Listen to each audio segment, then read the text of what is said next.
Confluent, avec Catherine Égaud et Mathieu Lavigne. Bonjour à toutes et à tous, ici Mathieu Lavigne au micro. Merci d'être là pour un autre épisode de Confluent, votre émission qui donne la parole aux premiers peuples et à leurs alliés. C'est un plaisir que d'être avec vous pour les 30 prochaines minutes. J'ai le bonheur de retrouver ma collègue Catherine Égaud. Bonjour Catherine. Bonjour Mathieu. Alors cette semaine à Confluent, on reçoit Alex Chizo et Laurence Hamel Charret. Catherine, peut-être nous présenter nos deux invités de cette semaine. Avec plaisir Mathieu.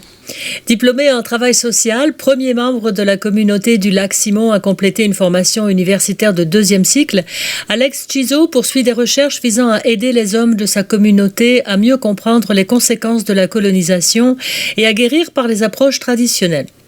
Monsieur Chizo est actuellement en emploi au Conseil de la Nation Anishinaabe de Lac-Simon. Son emploi est axé sur le développement communautaire. De son côté, Laurence Hamel Charret est doctorante en anthropologie à l'Université de Montréal. Elle travaille avec la communauté de Lac-Simon depuis plusieurs années. Elle y réalise maintenant sa thèse de doctorat. Ses intérêts de recherche portent sur les transformations de l'alimentation au sein de la communauté de Lac-Simon au fil de l'histoire coloniale, ainsi que sur les spiritualités, le genre et la recherche collaborative. Cette entrevue portera sur le projet d'exposition Ka'oji Machisek, là où ça commence, exposition permettant à la communauté de Lac-Simon de raconter elle-même son histoire. Écoutons donc l'anthropologue Laurence Hamel Charret et Alex Chizo, diplômé en travail social, interviewé ici par Mathieu Lavigne.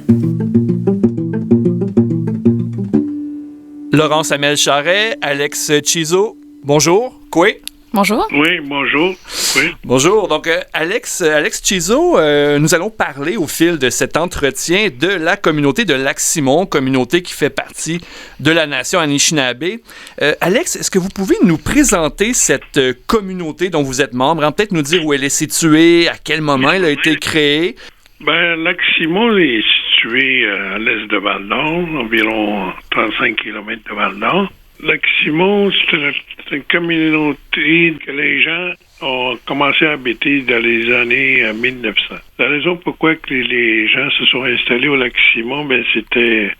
Il y avait des gens qui allaient à Saint-Notaire parce qu'il y avait un comptoir d'habitude dans ce temps-là. Le trait de fourrure fonctionnait encore, là, mais plus ou moins. Là. Fait que les gens, ils faisaient halte ici puis avant de poursuivre leur chemin jusqu'à Saint-Notaire. Au début, c'était... Il y a eu comme une discorde avec l'autre communauté voisine, là, qui est Grand Lac-Victoria. Il y a des familles qui se sont installées aux alentours de Lac-Simon. Pas nécessairement juste au Lac-Simon, mais comment je pourrais dire ça, les cours d'eau là, qui étaient reliés avec d'autres lacs. Là. Fait que les gens ils se sont installés aux alentours par après. Là. Puis la communauté, la réserve, disons ça, je vais employer le mot réserve parce que c'est comme ça que c'est selon la loi. Là, La loi sur les Indiens. La terre est désignée comme réserve. Là, c'est en 62 qui a été fondée, disons. Là. Puis ce temps-là, au départ, les habitants de Lac-Simon habitaient autour du lac, puis dans les différents cours d'eau là, aux alentours. Puis il y a un autre lac voisin là, qui était le lac Guéguen, puis il y a le lac Villebon, là, qui rappelle aujourd'hui. Mais il y avait tous des noms indiens, mais ils ont tous été changés, ces noms-là. Là. Puis aujourd'hui, là, les gens ils habitaient autour du lac, comme je le mentionne. Ensuite, dans les années, je ne sais pas quelle année exactement, début des années 50, je crois, ils ont bâti une église. Là, les gens ils ont commencé à fréquenter l'église. Ils sont installés plus au bord, côté ouest du lac, là, à la pointe. Là. Dans ce moment-là, il y avait même pas une centaine de personnes qui étaient sur la liste de membres de Lac-Simon. Oui, et aujourd'hui, on parle d'une population d'environ 2000 membres. Hein? C'est bien ça, M. Chizo? Oui, 2400 environ, là, maintenant. Là. Et Laurence Hamel Charret, de votre côté, vous travaillez depuis plusieurs années avec la communauté de Lac-Simon. Et le dernier projet en date, un projet auquel vous collaborez notamment avec M. Chizo, c'est le projet Ka'oji Machisek, ou en français, là où ça commence. Alex, peut-être le dire pour nos auditrices et auditeurs, peut-être nous le dire le nom en Anishinaabe? Oui, Kaudimatic. Voilà. Merci. Il a bien prononcé, c'est juste que c'est coupé par phonétique. Là. Ça manquait de fluidité. Oui, manque de fluidité, c'est ça. donc, Laurence, il y a une première phase qui a été présentée de ce projet. Une première phase qui a été présentée en octobre dernier. C'est un projet qui porte sur l'histoire de la communauté de Lac-Simon. Peut-être nous dire, Laurence Hamel-Charret, quelle a été la genèse de ce projet? Oui, en fait, c'est un projet qui a été imaginé par Jean Papati, qui est un aîné de la communauté qui est aujourd'hui décédé, malheureusement. Mais donc, en 2015, il y avait ce projet-là avec d'écrire l'histoire de la communauté de Lac-Simon qui n'avait jamais été mise sur papier. Et donc, avec Alex Chizot, ils ont essayé de regarder comment ils allaient pouvoir faire ce projet-là. Et, si je me souviens bien, donc, Alex avait vu à l'UQAT une exposition de Marie-Pierre Bousquet, donc, qui est anthropologue, qui travaille à l'Université de Montréal, qui faisait des recherches, qui présentait, en fait, les résultats d'une recherche avec Picogan, une autre communauté Anishinaabe de la région. Et donc, Alex, en voyant un peu ce qui avait été fait, s'est dit, ça pourrait être une alliée intéressante là, à aller chercher pour nous aider à faire ce projet-là d'écriture. Et donc, ils ont contacté Marie-Pierre et ça a débouché donc, à la création d'un groupe de travail, le groupe Miagi, qu'on a nommé. Donc, c'était une suggestion de Jean qui veut dire, si je ne me trompe pas, Alex, Miagi, ça veut dire maintenant, ça commence, on y va. Dans l'idée. Oui, parfait. Parce que des fois, les mots, là, c'est les mots, des fois, il faut dire une phrase en français. Oui, c'est ça. Oui. Et donc, avec ce groupe-là, là, qui est composé de plusieurs membres de la communauté, donc il y a Alex, il y avait Jean Papati, Lucien Wabanonik, Marlène Jérôme, Virginia Dumont, qui ont collaboré, entre autres. On a des gens dans la communauté aussi qui nous ont aidés. Et sinon, en tant que membre autochtone, il y avait donc Marie-Pierre Bousquet et moi qui agis en tant qu'assistante de recherche. Et on a mené donc une grande recherche là, dans la communauté qui a pris quand même plus qu'une année à collecter les données. Et avec ça, donc, on a, entre autres, monté une exposition là où ça commence, qu'on a faite en collaboration avec une muséologue alloctone qui s'appelle Sarah Pimpaneo. Et donc, la première phase, en fait, cette exposition-là, on l'a présentée là, en octobre dernier. Finalement, elle était prête depuis mars 2020, mais la pandémie nous avait empêché. Il y a eu quelque chose qu'on appelle une pandémie. Exact. Donc, voilà. Alex Chizot, j'aimerais vous demander, mais quels sont les objectifs du projet Kaudimatic, là où ça commence? Hein? À quel besoin ce projet aspire-t-il à répondre? L'objectif du projet, c'est se retrouver, un peu décoloniser un peu l'histoire. Oui. L'histoire racontée par nous, notre façon de voir. Et aussi, c'était au niveau de valoriser les jeunes après qu'ils connaissent d'où ce qu'ils viennent, parce que lorsque tu es enfant, disons, là, tu grandis à un endroit, comme moi j'avais demandé à une de mes filles, parce que les autres, ils ont grandi dans la communauté, dans la réserve. Là. Pour les autres, c'est que ça qu'ils connaissent. Hein. Mm-hmm. Comme moi, j'ai grandi en forêt avant d'aller au pensionnat, puis fait que je sais c'est quoi la vie sur le territoire.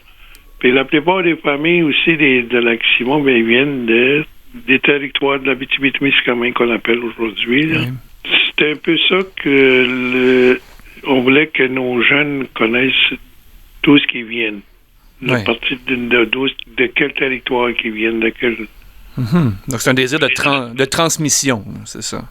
Oui, de transmission, de partage aussi là, pour valoriser l'identité Anishinaabe. Oui.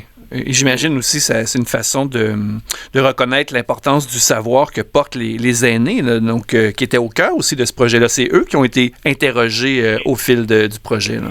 Oui, quelques années, ils ont participé, on les a enregistrés, nous ont raconté des histoires de ce qu'ils ont vécu sur le territoire. Puis, lorsque quelques personnes ils ont quand même habité, ils ont grandi là, autour du lac, là. Lorsque je mentionnais tantôt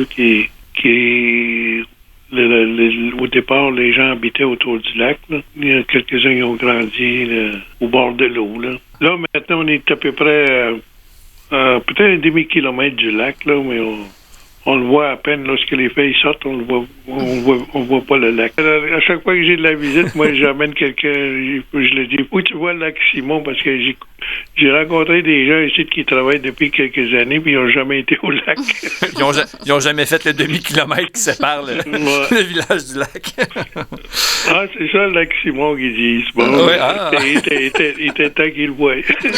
Et Laurence Hamel-Charret, mais ce projet historique, si on veut dire, est donc destiné en premier lieu à la communauté de Lac-Simon comme telle, mais j'imagine qu'il vise aussi le public allochtone, n'est-ce pas? Oui, effectivement. Donc, l'idée, c'était d'en premier cibler, là, comme Alex le disait, pour le transmettre aux jeunes générations, donc pour qu'ils sachent d'où ils viennent, un peu dans l'idée de savoir d'où l'on vient pour savoir où l'on va. Là, c'était un peu l'idée derrière. Mais ce qui est important aussi pour le groupe, quand on a eu les premières discussions, c'était de s'adresser aussi à un public allochtone pour proposer une vision de l'histoire qui soit justement de l'intérieur, donc présenter le point de vue des familles sur l'histoire, comme que l'histoire de la communauté vienne d'eux. Donc, une perspective interne, ça, c'était vraiment très important. Dans l'idée aussi, justement, les Anishinabés nous disaient souvent, nous, on vous connaît, mais vous ne nous connaissez pas, puis on aurait envie que vous nous connaissiez selon notre propre perspective. Donc, c'est ça qu'on voulait valoriser là, à travers l'histoire qu'on a faite avec le groupe. Oui. Et Alex Chizo, on a déjà évoqué la manière dont c'est fabriqué, cette histoire-là de Lac-Simon. Ça s'est fait notamment à travers des entrevues. Mais sinon, est-ce que vous pouvez ajouter quelque chose à ça? Il y a eu, on a eu consulter des documents des archives, là, différents organismes là, de la région. Là. Parce que lorsque, exemple comme Val-d'Or, lorsqu'il parle de l'histoire de Val-d'Or, je pense qu'il y a à peine un paragraphe qui mentionne les Anishinabés. Pourtant, on occupait le territoire. Là. Mon grand-père, il habitait la rivière Thompson, qu'on appelle aujourd'hui. Là. Mon grand-père, c'est là lui, c'était un voyageur qui arrivait de la baie James, puis c'est là qu'il s'est installé avec sa famille, là. Mais ça, il le mentionne pas à nulle part. Ça. C'est ça, comme si l'histoire de la région ne commençait qu'avec l'arrivée des Allochtones, des non-autochtones. Souvent, oui, c'est ça. C'est ça. On oublie qu'il y a quelques millénaires d'histoire qui précèdent. Ouais. Laurence Hamel-Charret, question piège un peu pour l'anthropologue que vous êtes, mais est-ce que les travaux de vos prédécesseurs anthropologues ont été pris en compte dans le projet de construction de l'histoire de la communauté de Lac-Simon? Parce qu'on peut comprendre que peut-être qu'il peut y avoir un regard critique de la part de la communauté sur ce savoir construit par les anthropologues. Oui, au début, en fait, on a essayé, comme Alex le disait, de regrouper les archives locales, donc tout ce qui était disponible à Lac-Simon. On est allé aussi dans les sociétés d'histoire de la région, donc Santerre, Val-d'Or, Amos, Rouyn. Donc, on a pris ce qu'il y avait là et on a aussi pris donc les travaux là, justement d'autres anthropologues qui ont travaillé avec Lac-Simon parce que ça nous permettait de dresser un peu un cadre historique et aussi de comparer aussi les différentes versions de l'histoire, puis de compléter différentes choses. Donc, ce qui est intéressant beaucoup, c'est les travaux là, de Jacques Frenette qui avait fait à titre de consultant. Donc, c'est un anthropologue qui avait travaillé à titre de consultant pour la communauté, qui avait été engagé par Lac-Simon pour faire des études, entre autres, sur la généalogie puis sur l'exploitation du territoire. Mais ça, c'était intéressant parce qu'il y avait des entrevues brutes, donc qui avaient été transcrites avec d'anciens aînés qui sont décédés aujourd'hui. Mais donc ça nous permettait de rester avec notre idée là, de mettre la voix des aînés de l'avant en prenant ces entrevues-là, donc avec des gens auxquels on n'avait plus accès. Donc ça nous a permis d'avoir des matériaux vraiment intéressants avec les travaux de Jacques Frenette. Sinon, on a un petit peu utilisé, par exemple, les travaux de David Davidson qui avait travaillé au début des années 1926-28 avec la bande de Grand Lac-Victoria. Comme Alex disait, à une certaine époque, les Lac-Simon et Grand Lac-Victoria étaient une seule bande. Puis lui a travaillé justement sur l'occupation territoriale et en utilisant ses travaux et la carte des territoires qu'il a fait, ça nous a permis de générer en fait des discussions avec les membres de la communauté actuelle en disant, bon, regardez qu'est-ce qui avait été fait. Il les connaissait en fait, ces travaux-là. Fait que ça nous a permis d'amener des discussions sur le territoire, sur les impacts aussi que ces travaux de cet anthropologue-là a eu sur l'organisation territoriale. Donc, on les a utilisés pour aller ailleurs, en fait. Ah oui? Surtout, ouais. Oui. Alex, de votre côté, votre regard sur les travaux des anthropologues, justement, comment vous percevez ce point de vue sur l'histoire de la communauté de Lac-Simon?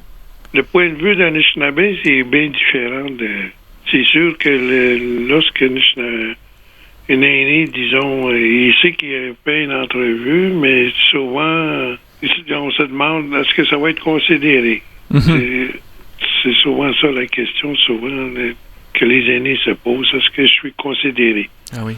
C'est sûr que ça donne... c'est seulement les personnes, disons, qui ont fait des études, des fois, là, oui, ça vaut vraiment... On a un autre point de vue, un autre regard sur les travaux qui ont été faits, là. Mm-hmm. Parce que c'est une des questions, je pense, qui était au cœur du projet. Laurent Samuel Charret, Alex Chizo.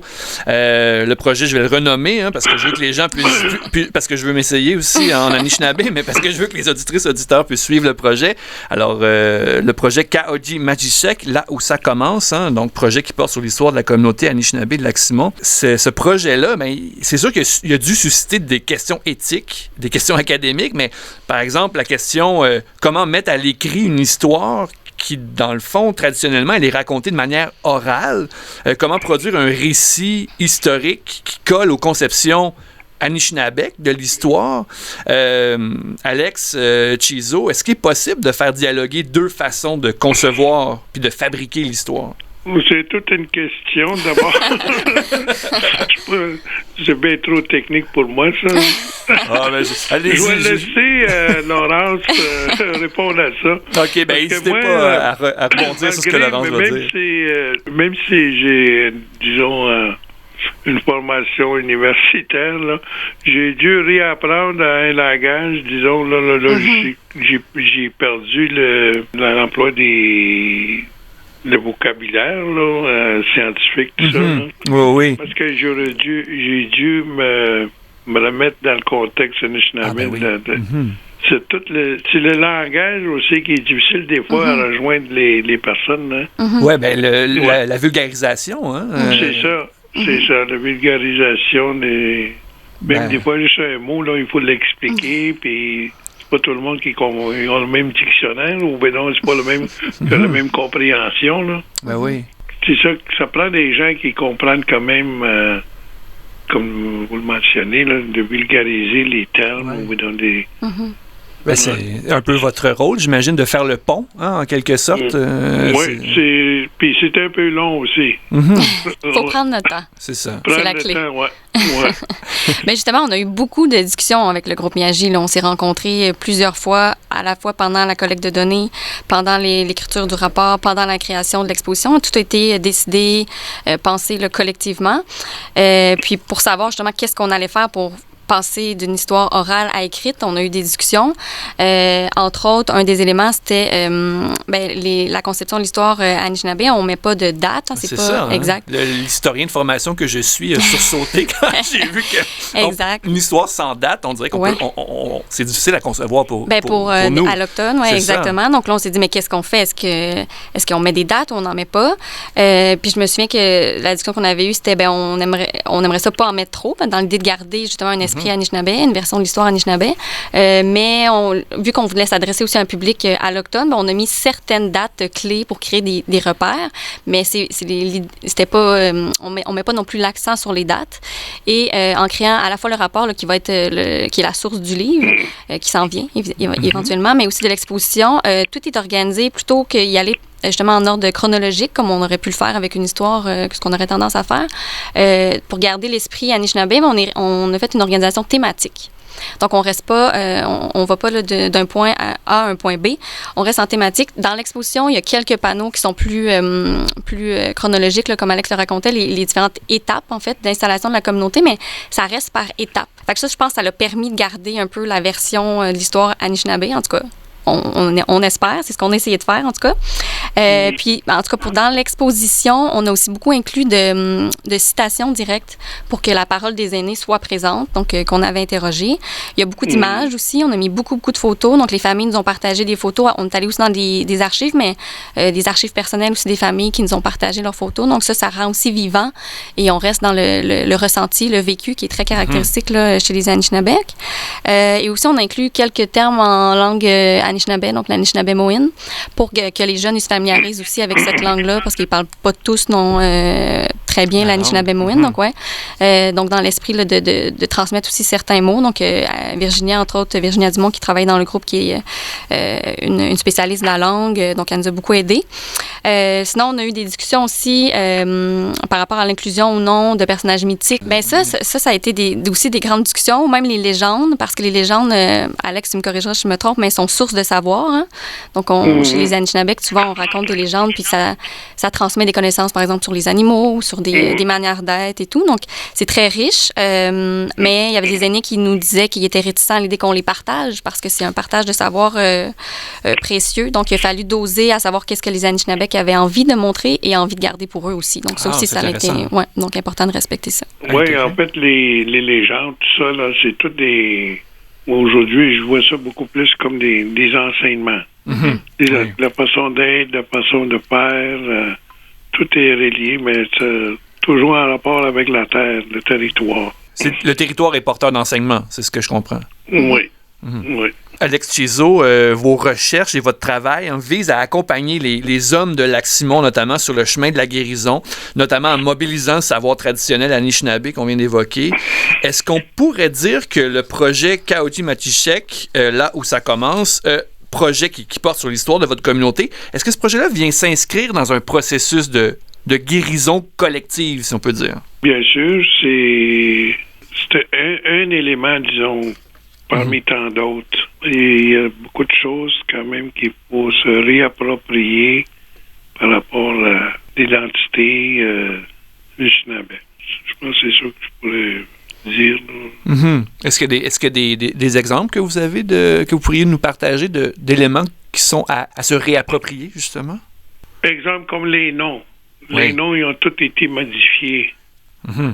Les autres complètement changés ou ils ont ajouté. Il y en a d'autres qui n'avaient pas de nom de famille, mais ils ont rajouté un nom quelconque. Je ne sais pas comment probablement c'est les membres du clergé là, qui ont donné des noms en français. Qui ont des noms en français. Même jusqu'à récemment, là, il y avait des comme moi, 2 de mes filles ils portent des noms en Anishinaabe. Il y a certains curés, là, ils n'acceptaient pas des noms autochtones. Il disait non, on ne veut pas de nom de païen. C'est ça qu'il disait. Moi, j'ai le curé qu'il y avait ici, au moins, il était plus ouvert. En tout cas, j'ai accepté d'enregistrer mes filles avec leur nom Anishinaabe. Est-ce que vous pourriez nous dire comment ce processus-là de réappropriation, entre autres, justement, de remettre les noms Anishinaabe sur les différents cours d'eau qui entourent la communauté, le fait de recommencer à donner des noms en Anishinaabe aux enfants, en quoi ça vient aider à une guérison? Un nom, disons, comme Alex, pour moi, c'est juste un mot, disons. Il n'y a pas de signification réelle. Ça ne représente pas mon identité. Dans la société dans laquelle on vit, je suis obligé de me porter ce nom-là pour qu'on me le connaisse, disons. Oui. M'identifier qui je suis. Mais dans mon monde, à moi, c'était autre chose que ça. Le fait de se approprier de la culture, c'est beaucoup à voir avec la spiritualité, là, puis la culture. On a tellement... il y a tellement de choses qui ont été mises de côté que les gens, ils se retrouvent plus. Comme plus de repères, là. Plus de repères. Il n'y a plus de nom, il n'y a plus de territoire. Le village dans lequel on vit, ça s'appelle la réserve. Puis, en tout cas, il y a tellement de choses qui viennent mêler dans l'esprit des gens. Par exemple, comme on va mettre un totem, là, qui existait chez nos ancêtres, il y avait toujours un totem pour identifier quels sont les clans de cette communauté-là. Fait qu'on va le reproduire, mais nous autres, ça va être différent un peu, là. On va comme faire ressurgir ce qui a été endormi, disons, par différentes croyances, parce que les croyances, là, c'est ça que peu importe la religion, là, c'est ça qui est venu pas mal brémer, disons, l'identité de Anishinaabe d'aujourd'hui. Donc, il y a un désir de réactualiser des traditions, des éléments de la spiritualité traditionnelle, si je comprends bien. Oui. Puis comme le totem, ben il y a 7 animaux là-dedans. C'est l'enseignement des 7 grands-pères qui va être là. Les 7 grands-pères. Ouais. Est-ce que vous pouvez nous résumer cet enseignement-là des 7 grands-pères? Ben, le résumé des 7 grands-pères, c'est les valeurs, disons, véhiculées qu'on veut que les gens souvent soit l'oublient ou ils n'ont pas ça ils n'ont pas eu l'enseignement comme les valeurs, comme l'amour, l'honnêteté, l'humilité, bravo, courage, la vérité, ben c'est tout ça. C'était ça la base de la philosophie de la vie Anishinaabe. Ben c'est ça, tranquillement, il faut le faire comme le déterrer, là. Oui. De ramener ces valeurs-là au cœur de l'éducation. Ça dans l'esprit des gens, Oui. Et Laurence Hamel-Charret, en terminant, quelles sont les prochaines étapes du projet? Parce que l'exposition inaugurée en octobre dernier, c'était, rappelons-le, qu'une première étape. Alors, les prochaines étapes, c'est quoi? L'idée, c'est que l'exposition se déplace, qu'on puisse la montrer. Donc, c'est une exposition mobile. Donc, on va essayer de la partager peut-être justement dans des milieux allochtones, dans des écoles ou à Val-d'Or, par exemple. Mais sinon, après l'exposition, dans le fond, notre prochain projet, c'est une bande dessinée qu'on a fait à partir de la même recherche, qui va être publiée en avril prochain. Donc, qui raconte là aussi l'histoire de la communauté de Lac-Simon. Et on a aussi un projet de mettre en ligne l'exposition, justement, avec Musée numérique Canada. Ça aussi, ça devrait être fait au courant de l'hiver. Donc, peut-être d'ici 1 an, ça va être disponible en ligne, justement, dans l'idée de maximiser la visibilité de l'exposition. Et notre dernier projet, ça sera de rédiger donc le livre qu'avait imaginé Jean. Mais bon, un livre, ça va nous prendre un petit peu plus de temps. Là, donc, peut-être d'ici 1 année ou 2 encore. Là. Donc, la bande dessinée, une dimension virtuelle aussi, je pense que c'est cohérent avec ce désir de rejoindre les jeunes, si je comprends bien. Oui, exact. Et le plus de gens possible aussi. C'est du matériel didactique intéressant pour les écoles, les bandes dessinées, entre autres, pour aller dans les écoles avec les jeunes. Donc, qui ait accès à une version Anishinaabe de l'histoire de manière intéressante, qui les rejoignent. Donc, c'était ça l'idée avec la bande dessinée. Ouais. Et on va aussi préparer un pamphlet éducatif qui va être dessiné pour les professeurs s'ils veulent l'utiliser dans les cours pour qu'ils puissent l'intégrer dans leur enseignement. Donc, Alex Chizo, Laurence Hamel-Charret, merci. Miigwech, merci beaucoup pour le temps que vous nous avez accordé. Et Majashin. Merci. Majashin. Merci à vous deux. Merci. C'était donc Laurence Hamel-Charret, anthropologue, et Alex Chizo, diplômé en travail social, interviewé ici par Mathieu Lavigne. Merci à Alex Chizo et à Laurence Hamel-Charret pour cette entrevue. Merci également à Daniel Fortin à la régie. Nous vous rappelons que cette émission est portée par l'organisme Mission Chez Nous. Visitez notre site web au www.missioncheznous.com si vous désirez réécouter le présent épisode ou rattraper les autres entrevues de la série. Ici Catherine Ego. Ici Mathieu Lavigne. Merci d'avoir été à l'écoute. On se retrouve la semaine prochaine pour un autre épisode de Confluent. D'ici là, nous vous invitons à rester à l'antenne de Radio VM et de Radio Galilée. À bientôt.